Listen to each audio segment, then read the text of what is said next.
All right, so we're going to talk about how the newspaper industry saw $40 billion in annual revenue evaporate. So I have some charts here that unfortunately we can't screen share right now, but I'm going to tell you what this chart says over here. This is a tweet.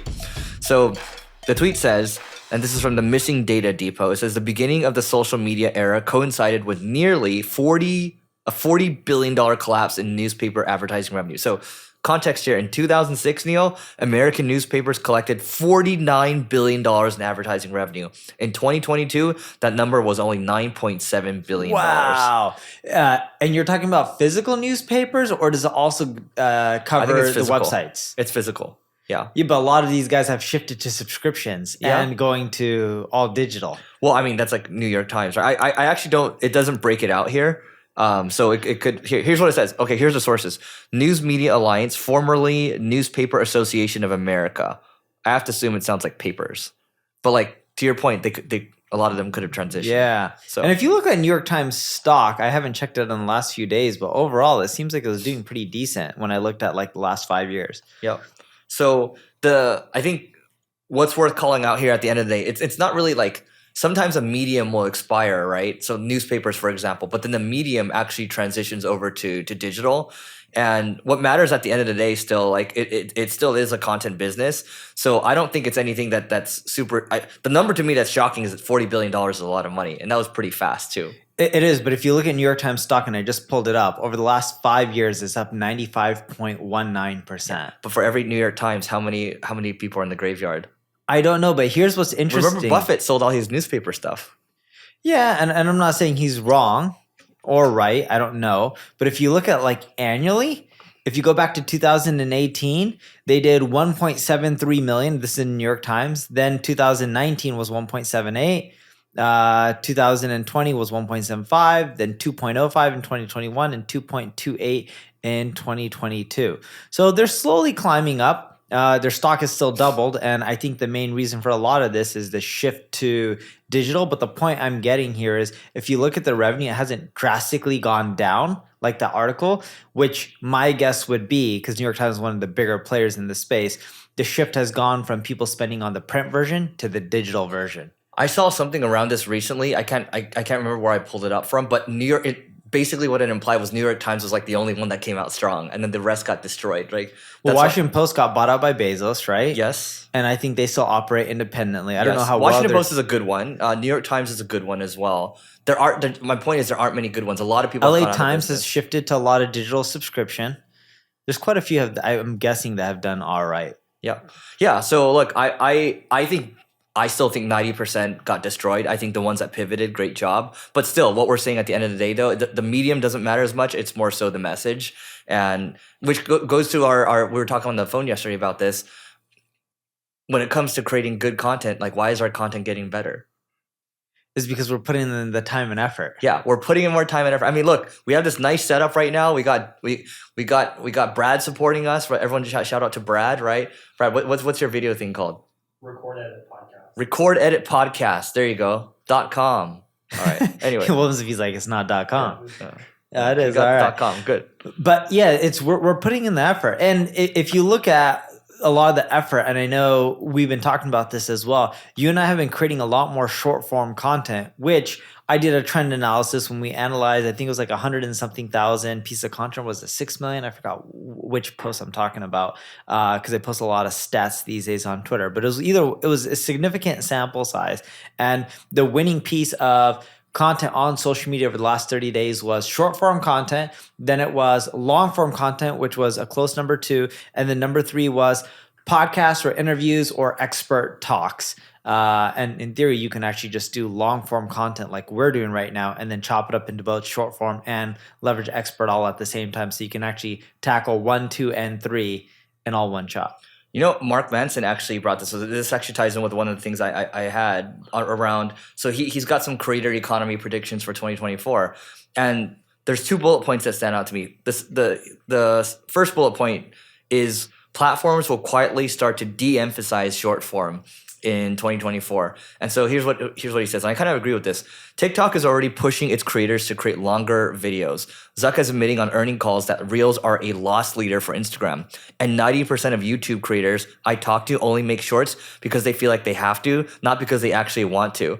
And so he's basically saying, look, we're 3 years into the short form explosion. Seems pretty clear that the ad revenue isn't there. And so even TikTok, for example, is switching more to try to compete with Amazon more, right? With the shop. Yep. And what's funny is I had a research piece that I rolled out a few days ago, and it kind of goes into the creator economy, and it talks about influencers, because a lot of these creators are quote unquote influencers.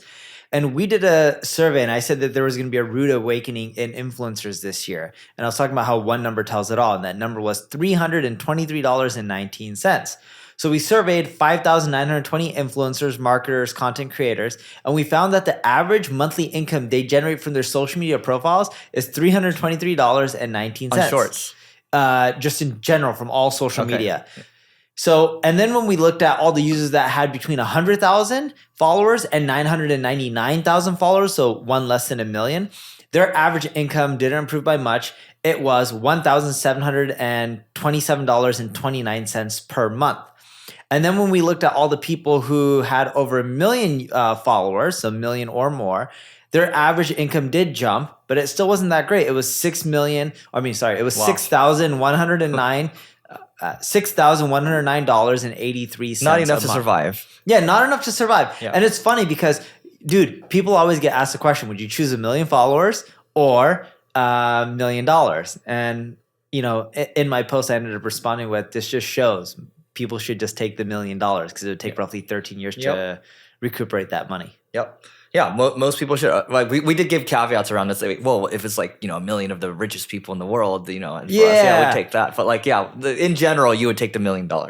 But the reason I think there's going to be a crazy reckoning with content creators, influencer marketers, because most content creators are just trying to build their personal brand, right? They're trying to be quote unquote influencers. The big issue is they're going for mass appeal. When you go for the mass audience, it's really hard to monetize. Yep. You and I, our audience works because I specifically talk about marketing. Or I think niche. you talk about Business marketing and marketing. business. That's all we talk about. Right? Yeah. And I found that it drives leads. And I try to specifically only talk about marketing. And I try to use stats and data so it appeals more to like global 1,000 companies versus just saying like before, a lot of my content was step 1, do this, step 2, do this, step 3, do this. But the problem is most global 1,000 companies don't care to follow the steps. They just want to hire someone. If you're global 1,000, you love reading the stats. It's like a nice dopamine hit. I remember when I used to work corporate, I used to always like oh yeah, stats. And I'd go to the meeting and I'd reveal the stats, and then the stats make you sound smart. So that's why it's actually good to talk about the stats. Most people don't talk about that.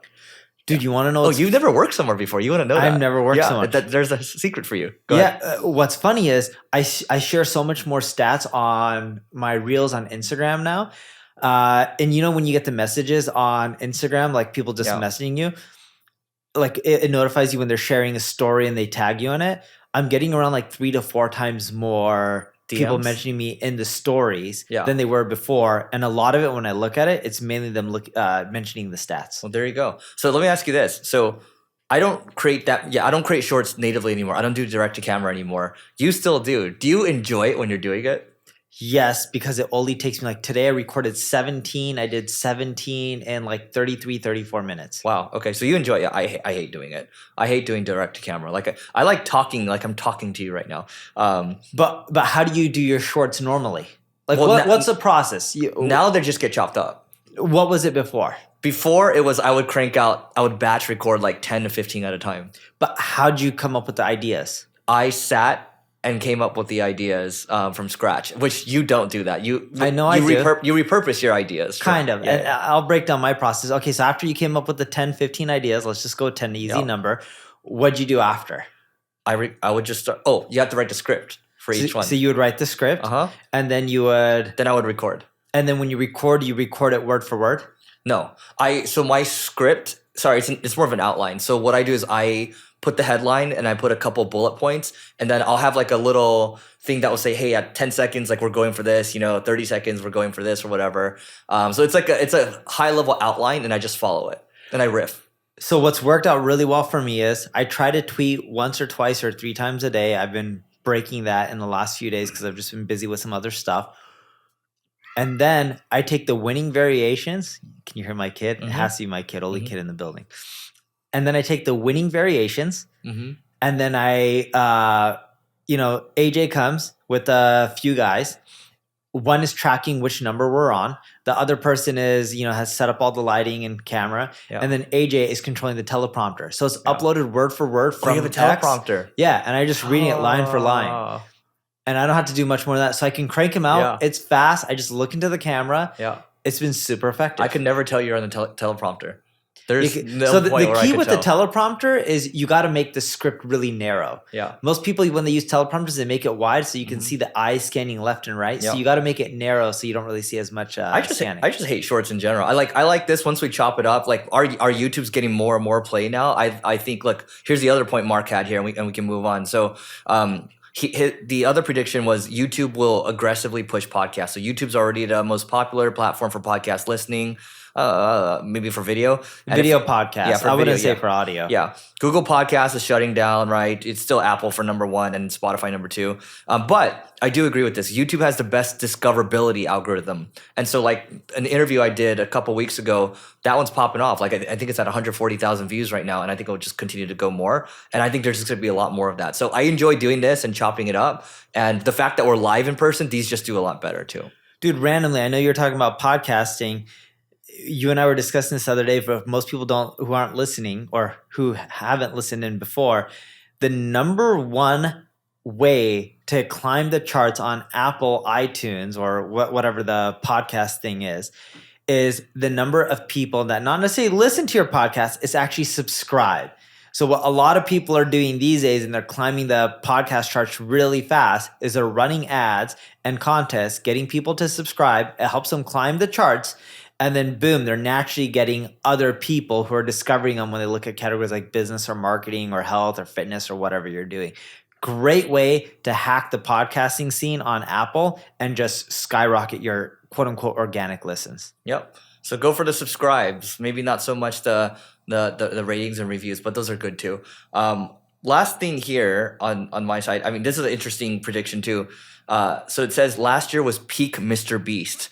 And so basically the whole idea here is like people were watching Mr. Beast stuff. Sometimes people had no interest in YouTube or Mr. Beast. It's just that people were talking about him, so they just started watching it.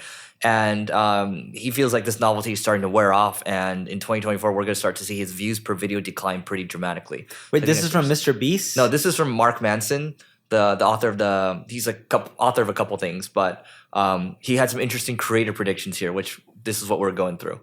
But that's with most people, right? Like, when you first have Lady Gaga come on scene, everyone's like, oh my God, this is Lady Gaga. Her music's amazing. Or Sia or Tom Cruise or whoever it is. Now everyone's like, yeah, we know Tom Cruise, cool. I'd rather talk about Justin Bieber. Does it mean Tom Cruise is terrible? No. But people have the latest thing that they want to talk about. And even though Mr. Beast has done extremely well, and I think he will still do well in 2024, that's my take. And the only reason I say that is the guy's so crazy in a good way on how much he'll spend to get the attention, and not in an egotistical way. He'll spend to just create really high quality production content. You know, here's like interesting counterpoint here. So here's what he said. I do agree here with what Mark's saying, right? So I also think he's gonna find out the hard way that spending more money doesn't necessarily make a video better, but can at times make it worse.